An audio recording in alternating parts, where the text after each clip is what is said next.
मुझे याद है जब 2017 में सरकार बनी थी, तब हम लोगों ने 1 जुलाई को स्कूल चलो अभियान का शुभारंभ किया था।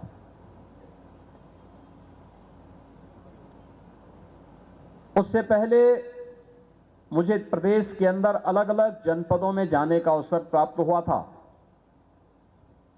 और मैंने इस बात को अनुभव किया था कि उस भ्रमण कार्यक्रम के दौरान मुझे बेसिक शिक्षा विभाग के भवन की जर्जर स्थिति और बंदी के कगार की ओर पहुंच रहे विद्यालयों की स्थिति को भी मैंने देखा था। मैं एक जनपद के एक विद्यालय में गया था जहां पर प्रधानाचार्य ने मुझसे बताया कि उनके विद्यालय में अब लगातार संख्या कम हो रही है, 10 से कम बच्चे रह गए हैं और नए सत्र में हो सकता है वे बच्चे भी ना आए। आखिर वे बच्चे जा कहां रहे हैं? जब मैंने प्रश्न किया, उन्होंने कहा साहब बच्चों में पढ़ने की रुचि नहीं। मैंने कहा बच्चों में पढ़ने की रुचि नहीं है या आप लोगों की पढ़ाने में रुचि नहीं है? ये दोनों में अंतर है। उसकी जिज्ञासा को बढ़ाना ये हमारा काम है।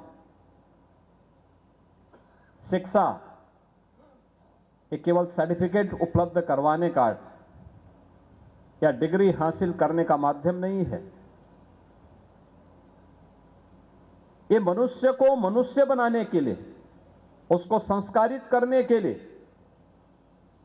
समाज और राष्ट्र के भविष्य को गढ़ने का एक सशक्त माध्यम है और उसके योजक के रूप में ईश्वर ने जो भूमिका हमारे आदरणीय गुरुजनों को दी है, शिक्षकों को दी है, अगर वह अपने इस महती जिम्मेदारी का निर्वहन करेंगे तो उसके बेहतरीन परिणाम सामने आएंगे। और मैं इस बात पर प्रसन्नता की अनुभूति कर सकता हूं कि उत्तर प्रदेश के बेसिक और माध्यमिक शिक्षा विभाग से जुड़े हुए सभी शिक्षकों ने, गुरुजनों ने मेहनत किया, परिश्रम किया, ऑपरेशन कायाकल्प को सफलता की नई ऊंचाइयों तक पहुंचाया। स्कूल चलो अभियान में हर बच्चे को स्कूल तक पहुंचाने के लिए अपने स्तर पर प्रयास किया। आज परिणाम क्या है? आज ऑपरेशन कायाकल्प की जब बात आती है तो भारत सरकार के नीति आयोग ने भी देश के अंदर शिक्षा के सक्सेस स्टोरी में उत्तर प्रदेश के हिस्से में जो सबसे सक्सेस स्टोरी दी है वह ऑपरेशन कायाकल्प को दिया है कि ऑपरेशन कायाकल्प में कैसे 1,36,000 से अधिक विद्यालय बुनियादी आवश्यक संसाधनों से युक्त हुए हैं। कैसे ऑपरेशन निपुण के माध्यम से सामान्य शिक्षा के बारे में बच्चों के मन में जिज्ञासा बढ़ी है और उन्हें अक्षर ज्ञान और अंकों का ज्ञान हुआ है। ये सभी वे उपलब्धियां हैं जिसने उत्तर प्रदेश के अंदर बच्चों के मन में स्कूल जाने का, और ये तभी संभव हो पाया जब शिक्षा विभाग के अधिकारियों ने और हमारे शिक्षकों ने मेहनत की, परिश्रम किया।